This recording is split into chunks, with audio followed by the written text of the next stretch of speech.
She was 19 years old. She was studying early childhood education. She was saving up for college. Her name was Tessa Monroe. Pretty, polite, the kind of girl who called me Mrs. Cross and asked about my day. I paid her $20 an hour to watch my children so I could have a date night with my husband. A date night. I was paying her to fuck him. I did not know it then. I thought she was sweet. I thought she was responsible. I thought she was safe. She was not safe. She was 19 years old with a smile that made men forget they had wives. My husband's name is Derek Vance, 38 years old. A good job. A nice smile. A wedding ring he never took off. Or so I thought. We had been married for 11 years. 2 kids, a boy and a girl. A house in the suburbs. The kind of life that looks perfect from the outside and feels like drowning from the inside. I was tired, exhausted. The kind of tired that comes from being a mother, a wife, a cook, a cleaner, a chauffeur, a therapist, a lover, all at once. I was so tired that I did not notice my husband looking at the babysitter. I did not notice her looking back. I did not notice the way he smiled when she walked in, the way she laughed at his jokes, the way he offered to drive her home. I was too busy, too distracted, too grateful for the help. And while I was being grateful, they were being careful enough to hide it. For months, Tessa started working for us when she was 18. A senior in high school, she lived on the street. Her mother was a nurse. Her father was a truck driver. She was the oldest of 4 kids. She was used to responsibility. She was good with children. My kids loved her. They called her Titi. They drew her pictures. They saved her seats at dinner. She was part of our family. That is what I told people. Tessa is part of our family. I said it with pride. I said it with gratitude. I said it while she was fucking my husband in the guest room. She stayed late. She offered to help with homework. She brought cookies. She was so helpful, so eager, so desperate to be part of our family. She was desperate to be part of my husband. I found the texts on his phone. Dozens of them. I love when you watch me walk to my car. That was from her. I love watching you walk. That was from him. I wear short skirts on purpose. That was from her. I know. I love it. That was from him. She doesn't have to know. That was from her. She wrote that. She wrote, she doesn't have to know about me. The woman who paid her. The woman who trusted her. The woman who was trying so hard to keep her marriage alive while a teenager was murdering it in the guest room. I read every text. Every disgusting, pathetic, heartbreaking word. I read about their first time in the guest room while I was at book club. He said it would be quick. She said she wanted it slow. He said he felt guilty. She said guilt made it hotter. I read about their second time in his car in the driveway while I was putting the kids to bed. He said he could see my shadow in the window. She said that made her wet. I read about their third time in my bed, in my sheets. While I was at work, he said it felt like home. She said she wanted to move in. I stopped reading after that. I could not read anymore. My eyes were burning. My hands were shaking. My heart was broken into pieces so small that I did not think anyone could ever put them back together. I confronted him that night. I waited until the kids were asleep. I sat on the couch. I looked at him. He was watching television, a football game. He had a beer in his hand. He looked comfortable, content, like a man who had no idea that his world was about to explode. How long? I asked. He looked at me, confused, innocent, the face of a man who had been practicing this lie for months. How long what? How long have you been fucking the babysitter? His face changed. The mask slipped. The color drained. He opened his mouth. Nothing came out. I saw the texts, Derek, dozens of them. I love when you watch me walk to my car. I wear short skirts on purpose. She doesn't have to know, so do not lie to me. Do not tell me it was nothing. Do not tell me it just happened. I want the truth. How long? He was quiet for a long time. Then he said the words that will live in my chest until I die. 6 months? 6 months? Half a year. 180 days of him kissing me goodbye and then kissing her. 180 nights of him lying next to me while thinking about her. 180 afternoons of her playing with my children while waiting for him to come home. Why? I asked. Why her? Why a 19-year-old girl? Why the woman who watches our children? He looked at me. His eyes were empty. The eyes of a man who had no good answer because there was no good answer. She made me feel young, he said. She made me feel wanted. She did not ask me about bills or chores or parent-teacher conferences. She just wanted me. I laughed.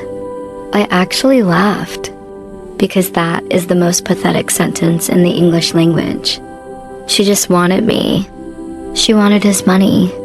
She wanted his attention. She wanted the thrill of sleeping with a married man. She did not want him. She wanted the game.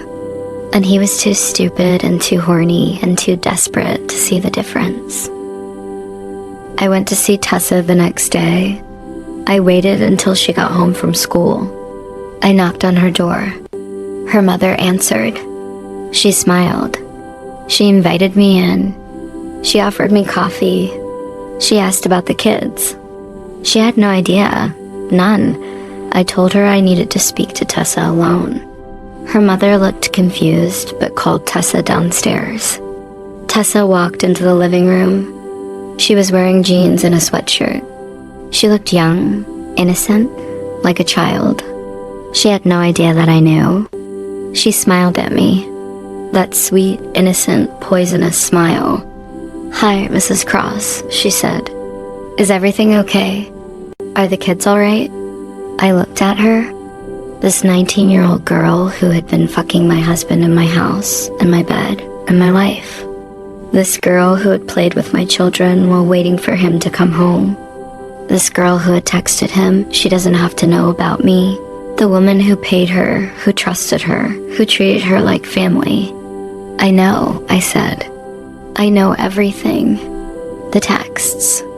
The guest room. The car. My bed. I know all of it." Her face went white. Her mother went pale. "What is she talking about?" her mother asked. Tessa did not answer. She could not answer. She just stood there, frozen, her mouth open, her eyes wide, her hands shaking. "Your daughter," I said, looking at her mother, "has been sleeping with my husband for 6 months. While I paid her to watch my children. While I trusted her with my family, while I treated her like she was part of it." Her mother started crying. Tessa started crying. I did not cry. I had no tears left. I had cried them all the night before, alone, in the dark, while my husband slept next to me, dreaming of a teenager. "Stay away from my family," I said. "Stay away from my husband. Stay away from my children. If I ever see you near them again, I will ruin you. I will tell everyone, every parent, every teacher, every college, every job. I will make sure that no one ever trusts you again, because you are not trustworthy. You are a liar. You are a predator. You are a 19-year-old girl who destroyed a marriage because you were bored." I walked out. I did not look back. I got in my car. I drove home, and I filed for divorce the next day. I got the house. I got the kids. I got the dog. He got nothing. He moved into a studio apartment. He pays alimony. He sees the kids every other weekend. He sends me drunk texts at 2 a.m. saying he misses me. I do not answer. I do not read them. I just delete. The same way he should have deleted Tessa's number. But he did not. And now we all pay the price. Tessa dropped out of college. I heard she moved to another state. I heard she is working as a waitress. I heard she tells people she is finding herself. I hope she finds herself in therapy. I hope she finds herself alone. I hope she finds herself wondering why she threw away her future for a married man who is never going to leave his wife. But I do not think about her often. I do not think about him often. I think about my children. I think about their faces when I told them their father was moving out. I think about the questions they asked.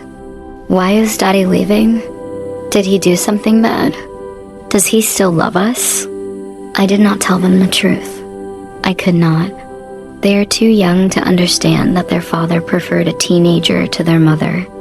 They are too young to understand that the girl who played with them, who brought them cookies, who tucked them in when I was tired, that girl was destroying their family one text at a time. I will tell them one day, when they are older, when they can understand that people are complicated, that love is messy, that trust is fragile, that sometimes the people who smile at you the brightest are the ones hiding the sharpest knives. It has been 2 years now. I am alone. Not lonely, alone. There is a difference. I have my children. I have my home. I have myself. I have learned that I do not need a man to be complete. I have learned that trust is earned, not given. I have learned that a smile does not mean safe. And I have learned that $20 an hour is a small price to pay for a lesson that will last a lifetime. I do not hate Tessa anymore. I do not hate Derek anymore.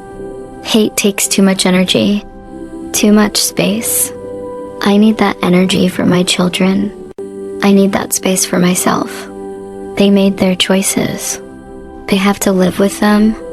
I made mine. I have to live with mine. But I am living. Really living. Not just surviving. Not just pretending. Living.